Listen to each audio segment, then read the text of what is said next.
Hello friends, સ્વાગત છે તમારું ચેનલમાં। તો આજે આપણે બનાવીશું એકદમ રેસ્ટોરન્ટ જેવું મટર પનીરની રેસીપી। તો મટર પનીર બનાવવા માટે સામગ્રી જોઈ લઈશું। તો આ રીતે અડધો કપ લીલા વટાણા અને 100 ગ્રામ પનીર લીધું છે। 3 ડુંગળી અને 3 ટમેટાને આ રીતે કટ કરી લીધા છે। તીખાશ માટે લીલા મરચાં અને આદુ અને લસણની પેસ્ટ અને ખડા મસાલામાં લીધું છે આપણે તમાલપત્ર, તજ અને લવિંગ લીધા છે। જરૂર પ્રમાણે તેલ લેશું અને મસાલામાં આપણે કાશ્મીરી લાલ મરચું પાવડર, હળદર પાવડર, ધાણા જીરું પાવડર, મટર પનીરનો મસાલો લીધો છે જે માર્કેટમાં પેકેટ મળે છે એ લીધો છે। 1 ચમચી કસૂરી મેથી, સ્વાદ પ્રમાણે મીઠું અને 1 ચમચી આખું જીરું। તો સામગ્રી બધી જ આવી ગઈ છે। હવે આપણે પનીરને આ રીતે પીસ કરી લઈશું। તો પનીરના પીસ તમારે જે રીતના કરવા હોય એ રીતના તમે કરી શકો છો।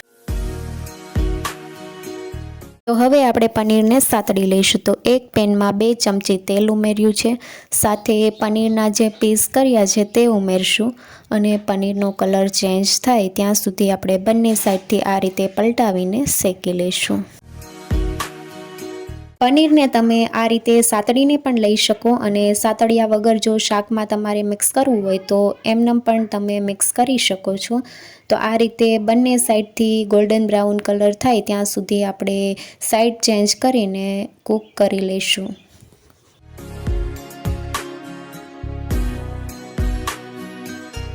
તો પનીર સતળાઈ ગયું છે અને તમે જોઈ શકો છો કે બંને સાઈડથી સરસ એવો કલર આવી ગયો છે અને હવે આપણે પનીરને એક ડીશમાં કાઢી લઈશું। તો હવે આપણે વટાણા બાફી લઈશું। તો વટાણા બાફવા માટે મેં એક તપેલીમાં 1 કપ પાણી ઉમેર્યું છે, સ્વાદ પ્રમાણે મીઠું અને સાથે આપણે વટાણા ઉમેરવાના છે। તો અડધો કપ વટાણા છે, વજનમાં જોઈએ તો 100 ગ્રામ વટાણા છે।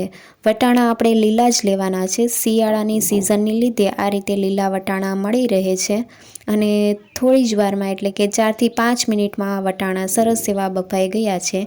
આ રીતે મેશ કરીએ તો મેશ થઈ જાય છે। તો હવે આપણે ગેસની ફ્લેમ બંધ કરી દઈશું। વટાણા બાફ્યા છે એટલે પાણી ગરમ છે તો આપણે પનીર પણ મિક્સ કરી લઈશું। પનીરને આપણે ગરમ પાણીમાં જ આ રીતે રાખવાનું છે જેથી સોફ્ટ રહેશે અને હવે આપણે ગ્રેવી બનાવી લઈશું। તો ગ્રેવી બનાવવા માટે મેં પેનમાં 3 ચમચી તેલ ઉમેર્યું છે અને ડુંગળી આપણે ઉમેરવાની છે। તો ડુંગળીને આપણે હલકો કલર ચેન્જ થાય ગુલાબી ત્યાં સુધી સાતળી લઈશું। તો 1 થી 2 મિનિટમાં ડુંગળી સતળાઈ જશે અને હવે આપણે તીખાશ માટે લીલા મરચાં ઉમેરશું। તો 1 લીલા મરચાંને મેં આ રીતે કાપી લીધા છે અને મિક્સ કરી લઈશું। તો હવે આપણે ટમેટાં ઉમેરશું। ટમેટાં જલ્દી કૂક થઈ જાય તે માટે સ્વાદ પ્રમાણે મીઠું ઉમેરશું। 3 મીડિયમ સાઇઝની ડુંગળી અને 3 મીડિયમ સાઇઝના ટમેટાં લેવાના છે। ટમેટાં અને ડુંગળીનું માપ સરખું રાખવાનું છે। તો ટમેટાં સોફ્ટ થાય ત્યાં સુધી કૂક કરી લઈશું। તો ઢાંકણ ઢાંકીને થોડી વાર માટે કૂક કરી લઈશું। 4 મિનિટ પછી ઢાંકણ ખોલીને જોઈએ તો ટમેટાં સોફ્ટ થઈ ગયા છે અને હવે આપણે મિશ્રણને ઠંડુ થવા દઈશું। તો મિશ્રણ ઠંડુ થઈ ગયું છે, હવે આપણે મિક્સર જારમાં પીસી લઈશું।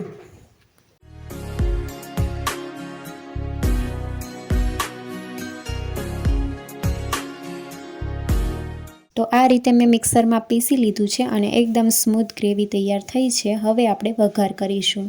તો વઘાર માટે મેં 4 મોટી ચમચી તેલ ઉમેર્યું છે, અડધી ચમચી આખું જીરું અને ખડા મસાલામાં તમાલપત્ર, તજનો ટુકડો અને લવિંગ ઉમેર્યા છે। તો મસાલાને આપણે તેલમાં સારી રીતે સાતળી લઈશું। ખડા મસાલાને આ રીતે સાતળવાથી શાકમાં સરસ એવો ટેસ્ટ આવે છે અને હવે આપણે અડધો ઇંચ આદું અને 3 થી 4 લસણની કળીને આ રીતે મેં ખમણીને લીધું છે। તો લસણ અને આદુને પણ સાતળી લઈશું। મસાલામાં 1 ચમચી કાશ્મીરી લાલ મરચું પાવડર, અડધી ચમચી હળદર પાવડર, 1 ચમચી ધાણા જીરું પાવડર અને 2 ચમચી મેં મટર પનીરનો મસાલો ઉમેર્યો છે જે માર્કેટમાં સહેલાઈથી મળી રહે છે। તમારે જો એનો ઉમેરવો હોય તો તમે ગરમ મસાલો પણ ઉમેરી શકો છો અને મસાલાને આ રીતે તેલમાં સાતળી લઈશું। મસાલાને તેલમાં આ રીતે સાતળવાથી શાકમાં સરસ એવો મસાલાનો ફ્લેવર આવે છે। તો તેલ છૂટું પડે ત્યાં સુધી આપણે મસાલાને સાતળી લઈશું।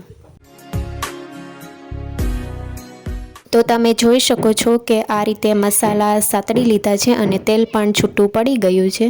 તો હવે આપણે ડુંગળી અને ટમેટાની જે ગ્રેવી બનાવી હતી એ ઉમેરશું અને ગ્રેવીને પણ થોડી વાર માટે સાતળી લઈશું.